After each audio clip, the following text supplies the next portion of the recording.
Sleipnir is a named LMG which comes with the talent Perfect Frenzy, a talent that has the potential to deliver the highest DPS in the game. Sleipnir is also Odin's horse and has 8 legs, and his mother was Loki. 8-legged horse? Loki? You dirty, dirty man.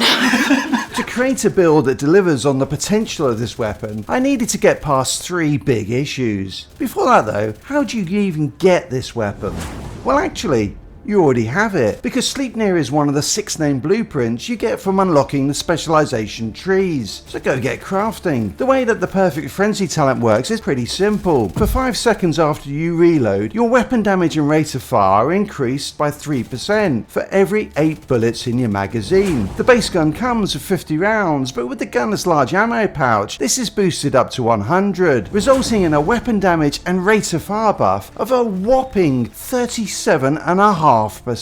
That is fucking awesome. The obvious gear set to use with this weapon is Strikers, which comes with a 15% rate of fire buff. With a combined 52.5% rate of fire buff, getting to max Strikers gamble stacks and its 65% amplified weapon damage will happen very quickly. Strikers also comes with 15% weapon handling, which is incredibly important for the build. More on that shortly. With the buff up, you can unload a full 100 round mag before the buff drops, so the potential is there to chain this back to back for incredible damage. But the first challenge to this is the long reload time of Sleipnir at a base of 5.6 seconds. So I needed to get this down significantly, but how to do it? Well, I came up with 2 ways that I could use for this. Firstly, by stacking reload speed, which you can find on the ongoing directive and Umbra gear sets, the Fenris brand set, and the tactical small pouch. I did experiment with this, but the DPS drop of this was pretty horrible, so that just left me with weapon handling. The Striker's gear set comes with 15%, and I get 10% from Keena's watch. 2 pieces of the Petrov Defense brand set also provides a further 10%, which also gives me 10% LMG weapon damage buff, and given how strong the Contractor's gloves are, this looked like a strong option, but it still wasn't enough to make this build play how I wanted it to, until I stumbled on another best kept secret, the named Petrov chest piece. The chest piece is another crafted item which you get from unlocking the gunner specialization. It comes with the talent Perfect Brace, which increases my weapon handling by 50% when in cover. That is huge, which is apparently what Loki said. With the 85% reload speed buff, the reload speed of Sleipnir is reduced down from 5.6 seconds to only 3 seconds, which makes a huge difference in how the build plays. This does mean that I can't run a damage talent like the Obliterate or Glass Cannon. For me, I prefer how the build plays with Perfect Brace, but if you prefer big damage and can manage a long reload time, try out one of those. But this still left me with 2 challenges that I was really struggling with. One of the features of LMGs is their higher suppression value, which keeps enemies in cover, but this is a real problem when it happens just as I reload, leading to Perfect Frenzy being completely wasted. To counter this, I'm running a Banshee Pulse, which causes enemies to be disorientated and breaks them out of cover. I'm also running a decoy which attracts enemies to it and quite often leaves them standing out in the open, letting me burn them down quickly, which leads me on to the final challenge I face with the build, survivability. Strikers is in my opinion the best pure DPS in the game, but it has no survivability mechanic. On top of that, you can't use a shield with an LMG. What I needed to find was a way to repair armor when in combat, and the best way I found to do this was to use the Ninja Bite backpack. This meant that I could run 3 pieces of Strikers, mask, holster and knee pads, and still unlock Striker's Gamble. 1 piece of Petrov Defend, the named chest piece. The final piece of gear that solved my survivability challenge is 1 piece of Bellstone Armory. This gives me 1% armor regen and, along with the gunner specialization, 20% armor on kill. The ideal role for this piece would be weapon damage, critical hit chance and critical hit damage, but given Bellstone comes with a blue core, that is going to take some serious farming for. I could also use 1 piece of System Corruption, which comes with 15% armor on kill. This is possibly an even harder piece to farm for though, because it is a DZ exclusive and never seems to drop. Indeed, the best way to get it is probably from Legacy Season caches, which you can get during global events. So this solved the survivability issue for me, but it does mean that there is no room for Contractor's gloves. If you fancy going big dick with the build, or if you're running in a group, then throw these on along with 4 pieces of Strikers, Obliterate on the chest, and you have the ultimate boss killer. If you like this sort of build, then another great and unique LMG you absolutely have to try out is the Pestilence, and I've got the perfect build for you here.